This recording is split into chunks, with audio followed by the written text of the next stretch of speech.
Bonjour à toutes et à tous, bienvenue sur educatif.fr. Aujourd'hui, une vidéo sur un calcul de limite.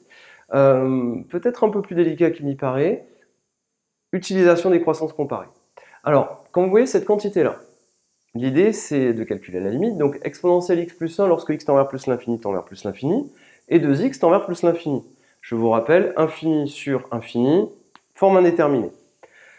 Problème, comment faire pour résoudre ça? Alors, au niveau de la classe de terminale, la plupart du temps, il faut utiliser les formules qui ont été vues en classe. Donc je vous rappelle la formule des croissances comparées qui est que la limite de e de x sur x quand x tend vers plus l'infini, c'est égal à plus l'infini. Donc vous voyez qu'on a presque à peu de choses près cette formule. L'idée c'est juste de la faire apparaître. Alors regardez, ce n'est pas si dur que ça. Cependant, il faut quand même s'y exercer. Donc rappelez-vous cette idée-là en maths, c'est quand vous avez une formule que vous voulez utiliser, que vous pensez que c'est ça la bonne idée, eh bien essayez vraiment de la faire apparaître, c'est que ça doit marcher. Alors, e de x plus 1, en utilisant les formules, vous savez que c'est e de x fois e de 1.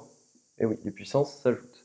Le tout divisé par 2x, vous savez que 2x c'est x fois 2. Ok. Eh bien au final, regardez, ce qu'on peut faire, c'est qu'on peut dire que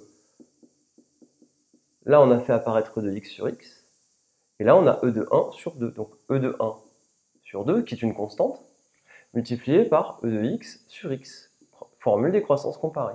Donc cette quantité-là, c'est une quantité qui est positive, et e de x sur x, lorsque x tend vers plus l'infini, c'est plus l'infini.